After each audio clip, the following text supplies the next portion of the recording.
This is the CukTech P01CT. It's a 40,000 milliamp hour power bank, and it's got some pretty cool features that we're going to go over right now. So let's go ahead and see what you get inside the box.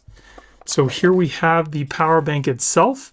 It is pretty weighty. It is a 40,000 milliamp hour battery. Here's your instruction booklet, and it also comes with a USB Type-C to USB Type-C cable. Now this is capable of doing 140 watts fast charging bidirectionally, so you can charge it up at 140 watts and you can also charge up devices at a full 140 watts. It's got a 300 watt total output power. It uses 8 21700 dynamic batteries. And it also has a USB hub function where you can plug other devices like a keyboard and a mouse, and then plug this into your computer. Up top, it's got 20 watt wireless charging, which is really nice. It's got a super bright front LED display that displays the power of the power bank, the total output, and total input wattages as well. It also has a PWM fan for console level heat dissipation in the back.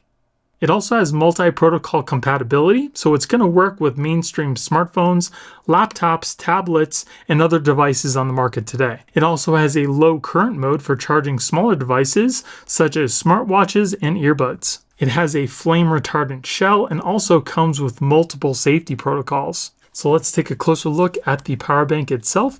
It is made of all plastic, but it does not feel cheap. It feels very solid in the hand. It also comes with this really nice kind of flexible handle so you can carry it around or hook it onto something. Again, like I said, it's got that wireless charging on top, and it's got these little rubber pads on the side so you don't scratch up your phone. On the front here, again, it's got the nice bright LED display. This is the power button here. We have two USB Type-A's and two USB Type-C's. One USB-C is capable of outputting 100 watts max. This one over here is capable of doing 140 watts.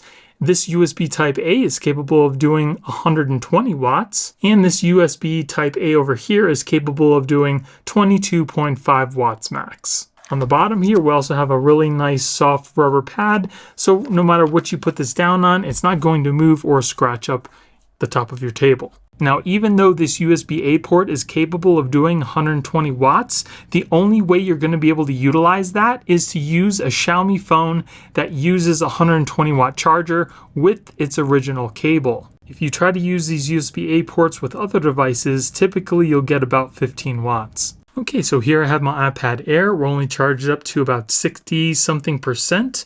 I'm going to be using the USB Type-C cable that comes with the charger itself. Now the two USB Type-C's you can use in and out, but the USB Type-A's are only for outputting. So we're at a 51% charge and we're outputting about 17 watts. Now when the iPad is actually on, as you can see, the output is going up to around 25 watts. So before you use this power bank, they recommend that you fully charge it, so we're going to plug it into the wall adapter. So as you can see, we're at 51% charge. Now the wall adapter that I'm using to charge this is a Macbook Pro adapter, and it's capable of doing about 140 watts output, and as you can see, it's almost about that. And here's what the fan sounds like. The mic is probably about a foot away from the power bank. Okay, so we just hit 100%. Let's see how long that took. So it took about an hour and 3 minutes to get from 50% all the way to 100 using a wall charger that was capable of outputting 140 watts. And just as a side note, the fan was not on the whole time. It was just on for probably the last half of the charge.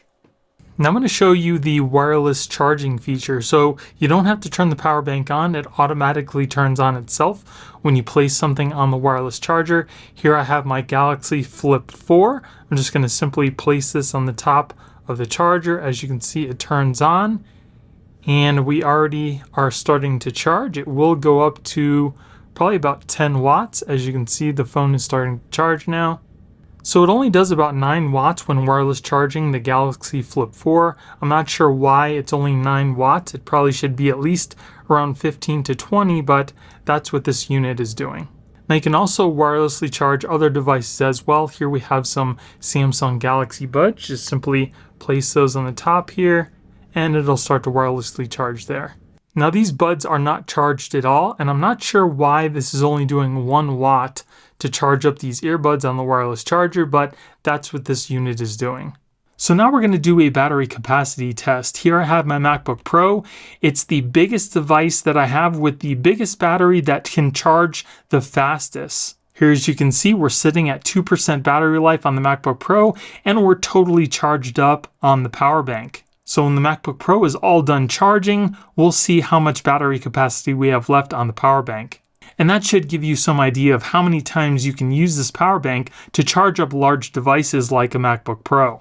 Now, unfortunately, I'm not going to be able to test how fast we can charge the MacBook Pro using this power bank because it seems like I've received a faulty unit.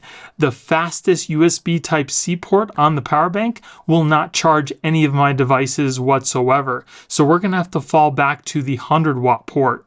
So now I'm going to close up my MacBook Pro and we will start the test. So as you can see, it's starting to output. There we have 97 watts for the output, and we'll start our counter. As you can see, it's 8:34 p.m.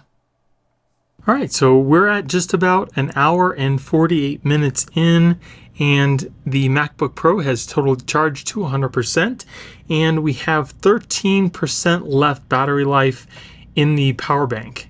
And just to show you, here is our battery, and we are at 100%.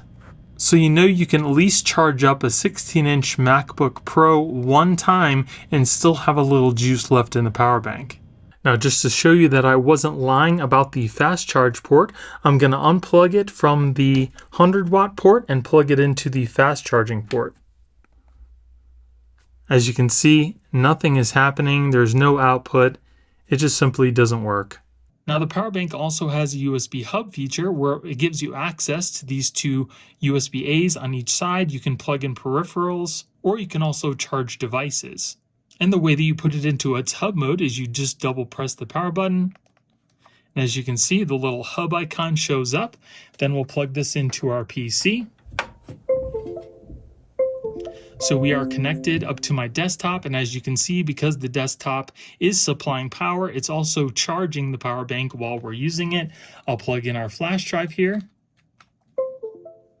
And as you can see on my screen, it shows the drive that just showed up. So that's definitely a cool feature, especially if your computer only has 1 or 2 USB Type-C ports on it. I also tried connecting the power bank in hub mode to my Mac Studio and my MacBook Pro, but it didn't seem to work, so it seems like it only will work with PC. Now this power bank does have some really cool features. I love how compact it is. It's really well built, but unfortunately I can't make a recommendation to you because the most important port on this power bank does not work on the unit that I received.